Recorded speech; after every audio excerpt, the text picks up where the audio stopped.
Hey, how's it going, guys? I've talked about not doing this thing for time to time, but sometimes you just can't hold off. There was a discussion a couple days ago on Twitter about Sandy Koufax being some sort of what people call a compiler as a derogatory term, or even a pitcher who really wasn't that good, only good for a couple of years, and was not as skilled as he should be. So let's go take a look at this. Now, of course, it's a ridiculous sort of statement to make. Koufax is very, very interesting when we look at his statistics, and I've noticed this as I was looking at this to try to figure out what was going on, what people were saying. Usually you think of Koufax starting his great years in his career in 1962, which is also the season that Dodger Stadium started. That's definitely what you will see if you pay a lot of attention to his ERA. Because in 62, all of a sudden, he's got an ERA south of 3, and that's where you have, 2.54 followed by 1.88, and so on and so forth, and so on and so forth. We all know about that. That's the legendary era of Koufax. A couple of things that people forget about, though. Koufax's 61 season was actually really good. It's 3.52 ERA, but if you trudged fielding independent pitching, which I have some problems with, I'm not a huge fan of, but it'll show him as having probably a 3.00 ERA, which tells me that he's probably a better pitcher than his ERA would take him out to be. He was doing a good job this season at doing what? Striking guys out, not giving up a whole bunch of base runners that he shouldn't have, and he was improving. You can definitely see that improvement here from season to season. The other thing that people forget is that Koufax wasn't exactly an awful pitcher. I mean, even 57, 56, 57, and 58, he wasn't really that bad, with the exception of this wildness, these walks, and then the 17 wild pitches in 1958. There's a guy who's trying, I think, to pitch a little bit too hard and trying to pitch outside of himself. Interesting thing about this, of course, is that when we go read about him here on the Sabre biography page of Sandy Koufax, that's exactly what we see, right? We see that Koufax comes up, he's just sort of a kid. He's not really given a starting role, and because of that, he doesn't have that many chances to go out there and pitch, which isn't really a great thing for running, a bullpen. This is something we see over the history of baseball, where you see players who look like they have good talent and they just can't get consistent starting time. Eventually, though, Koufax starts getting a little bit more starts, and so on and so forth, and things start doing a little bit better. It's really, really hard because you have to establish good mechanics, and it's really hard to not be wild when you're not able to pitch for a long time, right?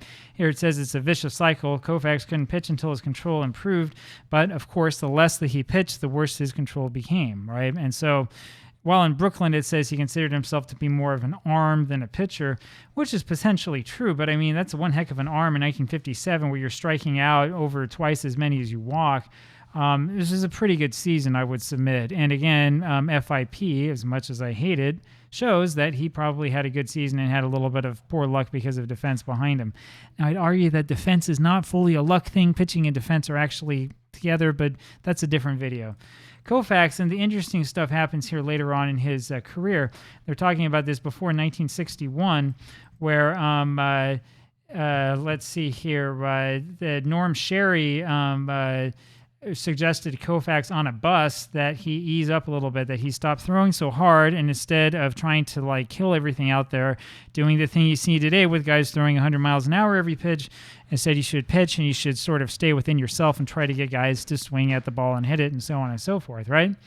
They say, he needs a loose wrist to get snapping at the ball, the position of the release, not more muscular tension than he's already creating, right?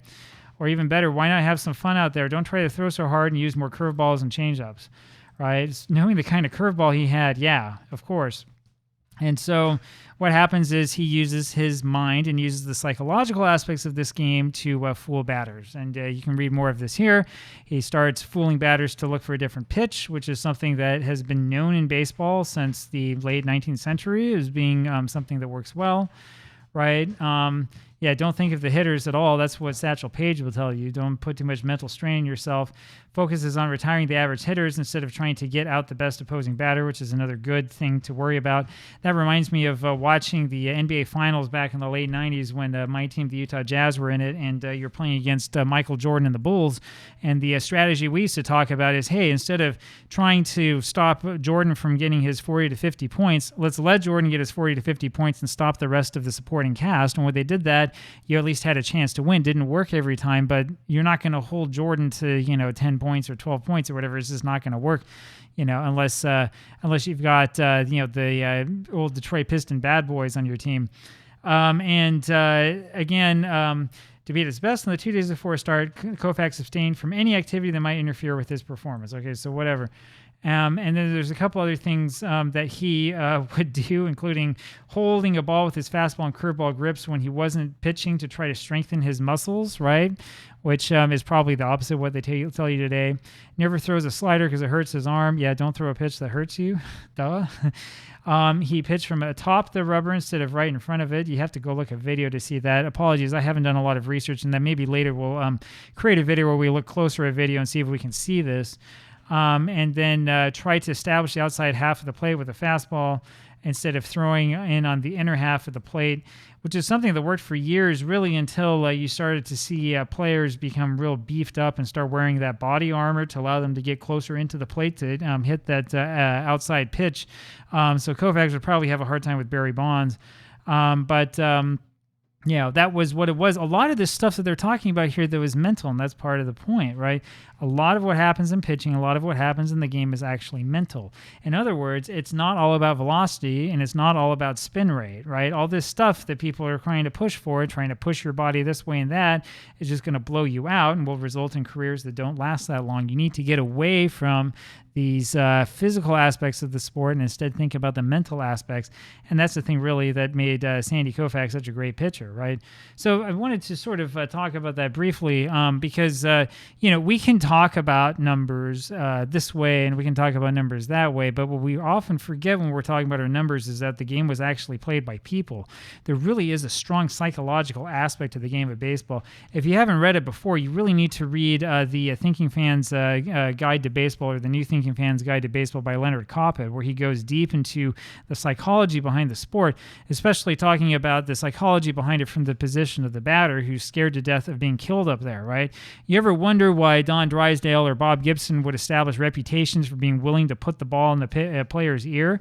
It's because they could use that fear to gain an advantage. And if you can use anything to gain an advantage, you got to gain it, right? It might not be fully a part of the sport today, but you do still see that in the sport, and you still see that as part of the sport.